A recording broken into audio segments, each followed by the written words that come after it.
Okay, guys, this is the last lesson in the unit. It's a problem-solving lesson. And this one is all about working backwards. So it's not that the math is going to be hard in this, but it is going to be a challenge to figure out what kind of math you're supposed to do. So the key is to take notes, make lists, draw pictures, stay organized, and you'll be able to get through it. So let's look at the first problem.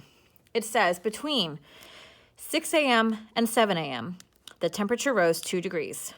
Every hour after that, the temperature rose 4 degrees. At 1 p.m., the temperature was 62 degrees Fahrenheit. What was the temperature at 6 a.m.?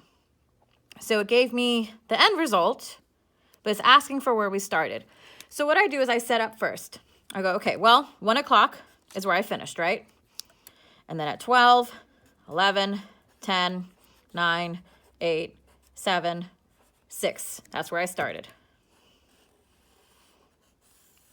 And I know that from 6 to 7, it was an increase of 2. But then after that, it was an increase of 4, to the point where I stopped at 62 degrees. So from 7 to 8, it was plus 4. 8 to 9, plus 4. 9 to 10, plus 4. 10 to 11, plus 4. 11 to 12, plus 4. 12 to 1, plus 4. The issue is, I've been given my end result. This plus all of that is 62. What this means is that I now actually have to do opposite day. I have to subtract everything from 62 to get where I should start. So 62 minus 4 is 58. 58 minus 4, 54. 54 minus 4, 50. 50 minus 4, 46. And then 42. But now I got to pay attention. I'm getting close. 42 minus 4 is 38. Now minus 2 here. 36 degrees. Now I can go back and check it. 36 plus 2, 38. Plus 4, 42. 46, 50, 54, 58, 62. So I always want to make sure I'm checking over my work because I can make a careless mistake in here if I'm not careful. Now let's look at a time one. School starts at 7:45 a.m. It takes Fran 30 minutes to walk to school, 15 minutes to eat, and 20 minutes to get ready. What time should Fran get up? All right, when I'm dealing with time, the first thing I do, it only gives me one time that I'm dealing with here. So 7:45. I'm going to box that out. And then it took 30 minutes for one thing, it took 15 minutes for another thing, and it took 20 minutes for another thing. This is my little number bank here. Now, the key to this is recognizing that this is where I ended. What time should she get up? What time should she start her day at? So I'm going to have to subtract here. Now, something that's really helpful when you're dealing with time, just draw yourself a little clock. You don't have to have it completely perfect. 12, 1, 2, 3, 4, 5, 6, 7, 8, 9, 10, 11. And that's all you need. And this can be your guide to help you when you're subtracting, because time is not like money. It doesn't go 99, 98, 97. It goes 60, 59, 58, 57. So the first one that I'm going to get rid of, I'm going to get rid of that 15. 7:45 minus 15 minutes, that's 7:30. And if I'm not sure, 45 minus 15, 5, 10, 15. I'm at the 6, I know the 6 is 30. So now it's 7:30. And now I'm going to go over here and cross off that 15 to make sure that I don't count it twice. Next, I'm going to pick 30. Easy. 3, 3. Good. So 7:30 minus 30 minutes is 7 o'clock. Cross off that 30. Now I have 20 minutes. Again, this is when a clock is useful. 7 o'clock, big hands on the 12. 20 minutes, 5, 10, 15, 20. Now be careful. Do not write 7:40. I've gone backwards. So it's no longer 7, it is 6:40. So 7 o'clock minus 20 is 6:40. So what time does she get up? She gets up at 6:40 a.m. so that she has time to do all of this and be at school by 7:45. All right, we're going to do 2 more. Wanda walked for 25 minutes from the mall to the train station. She waited 20 minutes for the train and then had a 20-minute ride. Her train arrived at 12:20. What time did she leave the mall? Again, the only time I was given was 12:20, so that's where I'm starting. 12:20. Box that out. And then make my little number bank. 25, 20, and then another 20. 12:20 minus 20. Start off nice and strong there. That becomes 12 o'clock. Okay, cross off a 20. Don't want to get confused.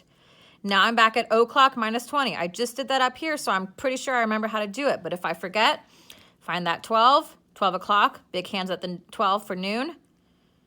1, 2, 3, 4. That's 20 minutes at 40. So it becomes 11:40. Okay, so now I've done that 20. Now I'm taking off 25. And you know what? I can make this even easier on myself and turn that 25 into just a 20 and then a 5. So 11:40 minus 20 becomes 11:20. And 11:20 minus 5 becomes 11:15.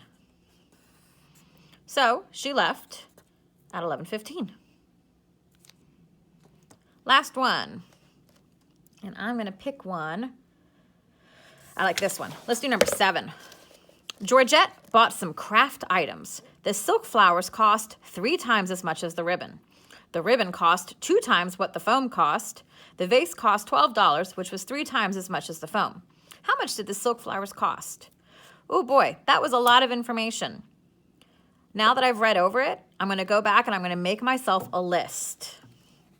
So she bought some craft items. The silk flowers, okay, so I'm going to do SF for silk flowers, cost 3 times as much as the ribbon. 3 times R, 3 times as much as the ribbon. The ribbon, R for ribbon, cost 2 times what the foam cost. 2 times what the foam cost.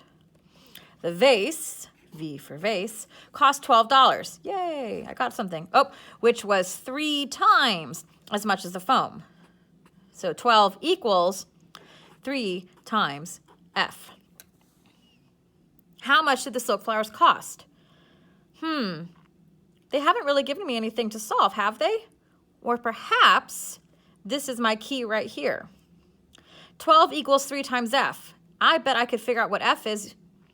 If 12 equals 3 times F, I could flip that and say 12 divided by 3 equals F. Or 3 times what is 12? And I can guess that 3 times 4 is 12. Now I have completed my key.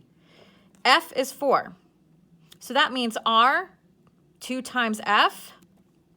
R is 2 times 4. Well, 2 times 4 is 8. 3 times R, well, now I know that R is 8. So 3 times 8 is 24.